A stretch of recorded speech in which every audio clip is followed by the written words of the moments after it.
वाचलं पाहिजे. सर्वात महत्त्वाचं काय आज जे इथं सर्वजण आलेत ना हे फक्त बांधकाम कामगारांची नोंदणी करणारे आहेत. त्यातून 2 पैसे मिळतात, प्रत्येकाला लाभ मिळतो म्हणूनच इथं सर्वजण आले. याच्यातून जर लाभ नसता कोणीही लाभ आला नसतं. कारण की ज्यावेळेस आपलं पोर्टल बंद होतं त्यावेळेस याच्या दुप्पट तिप्पट लोक आपल्या बरोबर होते. आता पोर्टल चालू झालंय, प्रत्येकाचं पोट भरायला चालू झालंय म्हणून यांचे निमित्त आले. जो हाडाचा कार्यकर्ता तो तिथं आला, जो हाडाचा नाही तो आलाच नाही. त्याला माहिती आहे सगळं तिथं बसून चालतंय. मग मंडळ वाचवायसाठी आपल्याला काय केलं पाहिजे याच्यावर त्यांनी दुसऱ्या सत्रात थोडं मार्गदर्शन करावं. दुसरी गोष्ट माझा एक मुद्दा आहे की जसं आम्ही काल सरांच्या मार्गदर्शनाखाली एक बैठक ठेवली होती की आम्ही 21 संघटना आमच्या जिल्ह्यामध्ये ज्या आहेत त्या एकत्रित करून त्यांचा एक महासंघ केला.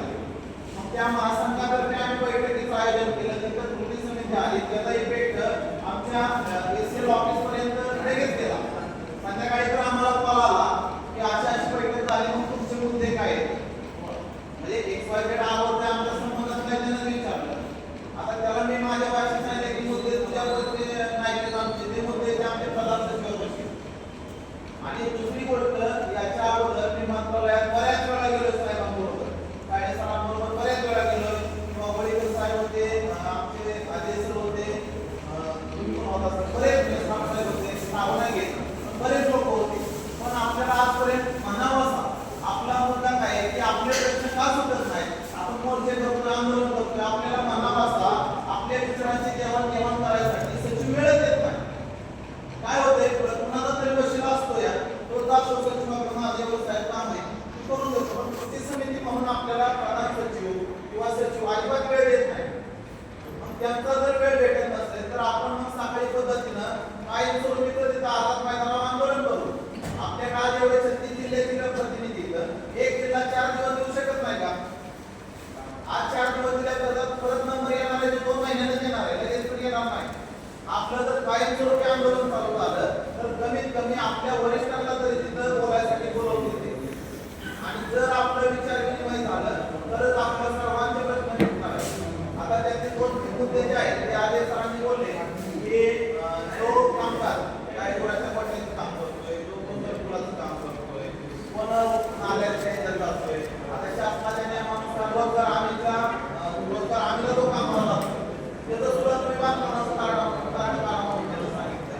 अशा कामगारांच्या मुलाच्या अडचणी येतात ते आता साहेब मंत्री म्हणून पण बरेच दिवस झाले. आपण त्यांना चार्ज घेतला त्यावेळेस त्यांना भेटायला गेलो, आपल्या गटा पण सांगितलं त्याच्या अजून पण त्यांना मार्गदर्शन याचा अर्थ काय होतोय कामगार मंत्र्यांचा आणि आपल्या संघटनांचा तिथं पण समन्वय अजून साधलेला नाही की आपली व्यथा त्यांच्यापर्यंत पोहोचू नाही तर आपल्याला मार्ग कसा निघायचा. ही व्यथा पोहोचण्यासाठी आपल्याला काहीतरी आता मी दुसरा पद्धत म्हणून बघितली की आपण कामगार मंत्र्यांना भेटायसाठी पण वेळ बघितला, त्यानंतर प्रधान सचिवांपर्यंत जायसाठी मी आमदारांचा सपोर्ट घेतला. पण जे सत्तेत आहेत त्यांची सत्ता आहे त्यामुळे त्यांना हे प्रश्न नको आहेत. आणि जे विरोधक आहेत विरोध पार्टीमध्ये ते म्हणतात की आमचं काय चाललं नाही, आम्ही किती मदत करतो असा पण प्रश्न झाला. आज विधानसभेत जर तिथं अधिवेशनाच्या वेळेस तर तिथं आमदारांची हाणामारी होते पण आपण देखील कळत आज स्पष्ट म्हणजे आपण देखील कळत. आपल्याला जर करायचं असेल तर आपल्याला आंदोलनच करावं लागेल आणि ते पण शांततेत करावं लागेल. कारण की आपण एवढा मोर्चा घेतला, तिथे एवढा मोठा खर्च केला. माझ्यासारखा सामान्य कार्यकर्ता तर सोलापूर ते म्हैसूर तालुक्यातून नागपूरला जातो आणि तिथे गेल्यानंतर थोडंसं त्यावेळेस नकादेसाहेब बघितल्या वेळेस त्यांना असं वाटलं जाणवलं की आपण एवढं कामगारांसाठी इथून पुण्यावरून कामगारांसाठी घेऊन गेलोय. मी सोलापूरवरून आलो, आले लातूरवरून आले, तर धाराशिववरून आले. तिथे गेल्यानंतर आम्हाला कोणताच मंत्री भेटला नाही, निवेदन घ्यायला पण कोण आला नाही. आम्ही एवढ्या आशेने गेलो की कमीत कमी तिथं कामगार मंत्री येईल, कोण आमच्यातल्या 4 लोकांना तिथं बोलवून घेईल, आमचं व्यथा तरी समजून घेईल, त्याच्यावर आमची एखादी बैठक लावत. तशी पण कुठली गोष्ट झालेली नाही. जर आपल्याला व्यवस्थित जर आता कुंभार सरांचं एक मगाशी विषय निघाला की कुंभार सर कोणाला वेळ देत नाही. आता काल एवढं जयंत पाटलांनी विषय घेतला तरी तिथं उत्तर असं आलं की कुंभार म्हणजे कुंभारला वडेट्टीवार साहेबांनी सांगितलं सचिव साहेबांची बदली करा, तो काय सापा किंवा त्या वारळावर नाग बनवून बसावा लागला. एवढं त्यांना तिथं बोलले तरी पण त्याच्यावर एक शब्दही निघाला नाही की कुंभाराची बदली करा म्हणून.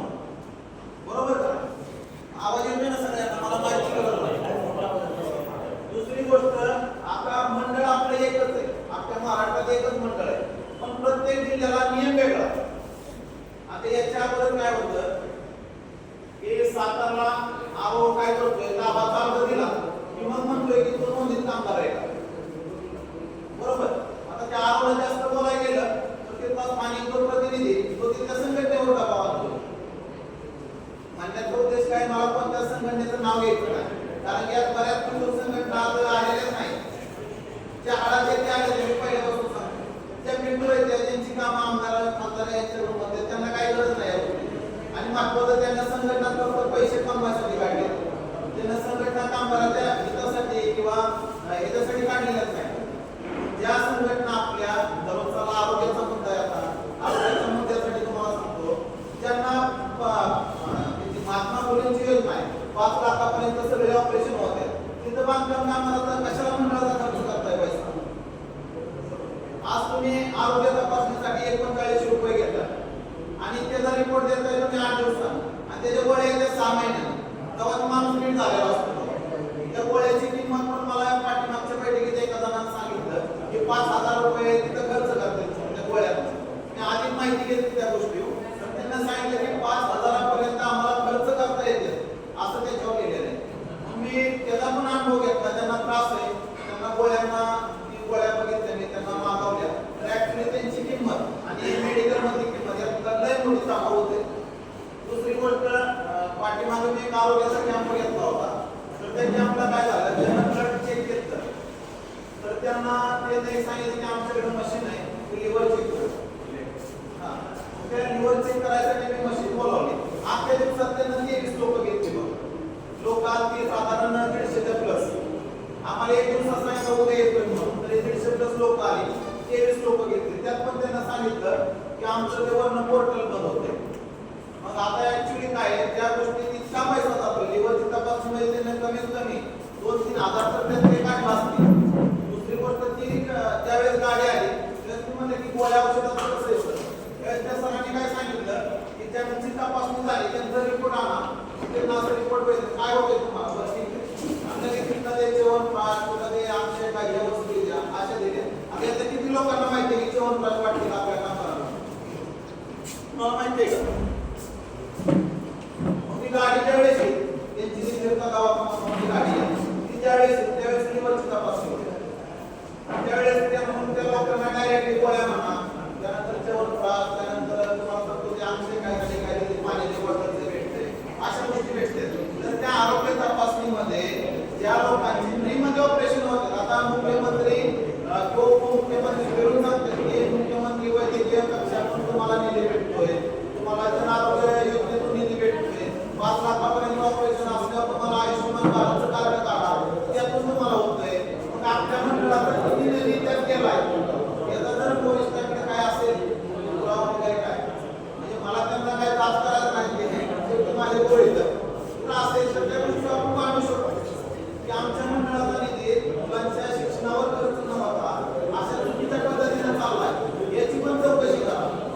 आणि त्या चौकशी डोक लावले त्यांना आता काय घेणार आहे, विभागीय आयुक्तांच्या आणलं मी चौकशी लावली, असंच चाललंय. आणि दुसरी गोष्ट जी सीएससी केंद्रावाले जे नोंदणी करतात आणि संघटनेची जी नोंदणी होती, याच्यात जर आपल्याला काहीतरी तफावत ठेवायची असेल तर आपल्या सर्व संघटनांनी एकत्रित येऊन आपल्या कृती समितीचा एक प्रतिनिधी मंडळावर घेतलाच पाहिजे. त्यावेळेस आपल्याला मंडळाचे जे निघणारे जे आहे ते आपल्या प्रत्येकाला समजते, निधी कुठे खर्च करते, त्याची टेंडर कोणती काढले, संघटनांना कसं त्यात इन्व्हॉल्व करते, की त्यातून आपल्याला समजेल. त्यासाठी आपले एक प्रतिनिधी त्या मंडळात गेलाच पाहिजे. आणि दुसरी गोष्ट, त्या मंडळात एक अध्यक्ष जो होता तो अध्यक्ष असलाच पाहिजे. यासाठी आपण सर्वांनी मिळून काहीतरी त्याच्यावर उपाय काढू किंवा एखादी मोर्चाची किंवा आंदोलनाची म्हणल्याप्रमाणे आझाद मैदानावर एखादं पालन टाकून बसू. जोपर्यंत आमच्या मागण्या मान्य होत नाही तोपर्यंत किती दिवस जाऊ, 1 वर्ष गेलं तरी प्रत्येकाला एका संघटनेचा एक कार्यकर्ता धरला 1 दिवस सुद्धा येणार नाही त्याला तिथं थांबायचं. माझं म्हणणं काय नाही, 2 संघटनाला वाटून द्या की तुम्ही 15 दिवस तिथं आंदोलन करायचं, संघटना तयार आहे.